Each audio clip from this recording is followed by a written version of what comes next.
This NBA season, every shot you take with Fanatic Sportsbook puts points on the board. Earn up to 10% fan cash on your bets, win or lose. So even if your bet misses, you're still scoring fan cash, which unlocks exclusive rewards like authentic apparel, game tickets, and meeting legends at Fanatic's events. Make the switch and turn every bet into a bucket with Fanatic Sportsbook. Winning hits different here. Must be 21 plus. Gambling problem? Call 1-800-GAMBLER or 1-800-522-4700. MD visit mdgamblinghelp.org. Offer not available in all states. Terms apply. See Fanatic Sportsbook app. Adventures don't always go as planned. One minute you're cruising in your RV, the next your tire hits a massive pothole. Progressive is ready for you when the unexpected hits, with excellent claim service for your boat, RV, and motorcycle. Plus optional coverage like roadside assistance and on-the-water towing. Visit Progressive.com and make sure your next adventure is unforgettable, for the right reasons. Progressive Casualty Insurance Company and Affiliates. Not available in all states or situations. Coverage is subject to policy terms and limits. Most of us have had a conversation that we replay later in our head, wondering why it felt slightly off. It's not always the message itself. Often it comes down to the subtle cues layered into what we say and how we say it. We are constantly transmitting cues to others, so telling others how they should treat us based on our cues. And others are always sending these cues back to us about their emotions, their true feelings, their comfort. And so I set out to try to codify and catalog these cues so we could speak them like a language, so we could understand exactly what cues we're sending to others and also know how to read the cues that are being sent to us. That's Vanessa Van Edwards, a human behavior researcher and the author of Cues, Master the Secret Language of Charismatic Communication.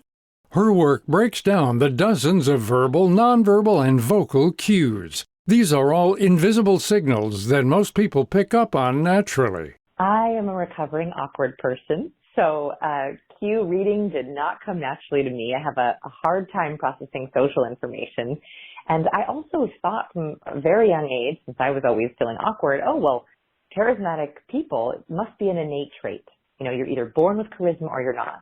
And thank goodness, I found the research finds that charisma can be cultivated. Charisma can be learned. And so when I set out to catalog these cues, I found that this was sort of my secret side door into confidence, that I'm not an extrovert, I'm more of an ambivert, and that if we can take control of the cues we send, if we know exactly what to do with our hands and our body and our face and our voice, that's actually a way that we can cultivate an authentic sense of charisma. One place to start is by noticing the cues that may be working against you. She gives this example. So the question inflection is when we ask our statements instead of saying our statements. So this is when we go up at the end of our sentence.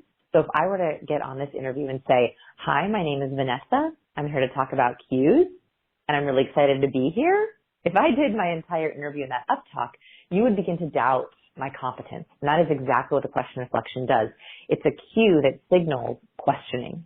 And so a lot of the time, people who are very smart and very intelligent, but anxious or nervous, they give away all their confidence and power by asking their statements. Small shifts in how we speak, like our tone, can change how self-confident or uncertain we sound to someone else. Van Edwards compares two different vocal inflections side by side in a voicemail greeting. If I were to say, hi, this is Vanessa. I'm happy you called. Leave a message. I sound a little bit uncomfortable and anxious. And actually, our cues are quite contagious. That can transmit anxiety. Whereas if I were to use a downward inflection, it would sound like this. Hi, my name is Vanessa. I'm so happy you called. Leave a message. Totally different types of cues. And it's not just your voice. A lot of these signals show up visually, too. Subtle body language can send strong signals like someone is holding back or feeling unsure, even if that's not the intention. So a lip purse, it's very simple. You can try this with me. It's when you mash your lips together, you press them down into a hard line. So if you press your lips down together, that is a universal cue of withholding. When we want to hold something in, or we don't want to speak too much, or we're trying to keep it together, we lip purse to try to keep our thoughts together. This is a really important cue, one that you don't want to accidentally send to others. It literally signals, I'm holding back, I'm not telling you everything, which always makes people nervous. You also want to try to spot this cue.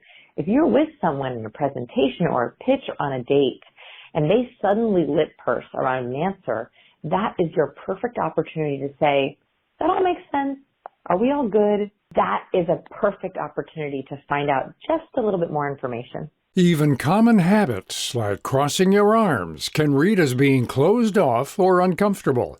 Van Edwards suggests keeping your posture open and turning towards the person you're speaking with to signal openness and confidence. She points to a pattern she sees on the popular TV show Shark Tank, where many successful pitchers lead with this body language when first introducing themselves. One thing that we found was that the pitches that were going to go really well, so an entrepreneur was more likely to do well, was when they immediately non-verbally greeted the shark or the panel of sharks. So a non-verbal greeting is when we have our palm up, when we raise our eyebrows up, when we verbally acknowledge someone, oh, Robert, it's so good to see you.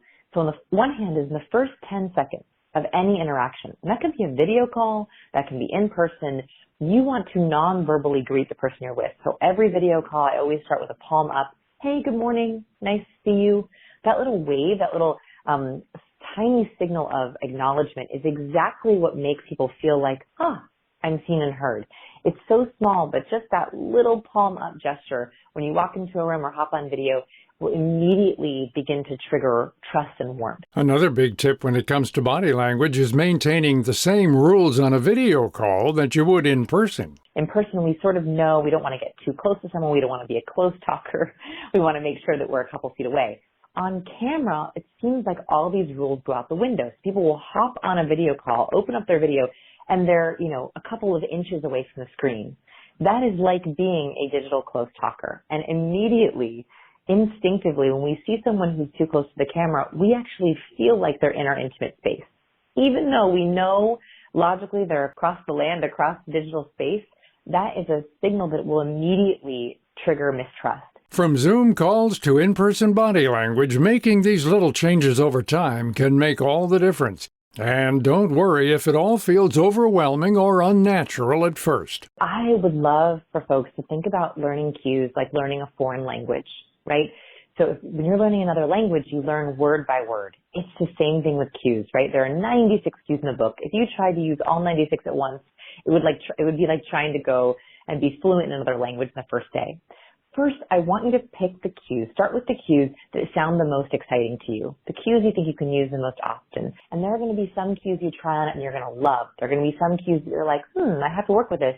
And there are going to be some cues that don't feel like you. And that's okay. I want you to stick with the cues that feel really authentic and exciting. To learn more about this topic and our guest, Vanessa Van Edwards, visit viewpointsradio.org. You can also check out her new book, Cues, Master the Secret Language of Charismatic Communication, available online and in select bookstores. This segment was written and produced by Amirah Zaveri, studio production by Jay Silvers. I'm Gary Price.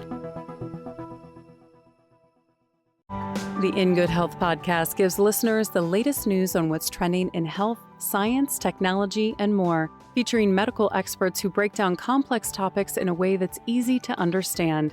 The mice that ate the salmon that had been fed the soybean meal diet got obese. So it's not just what you eat, but it's what the thing you eat has eaten that's important. The In Good Health podcast, available wherever you find your favorite podcasts and at ingoodhealthpodcast.org.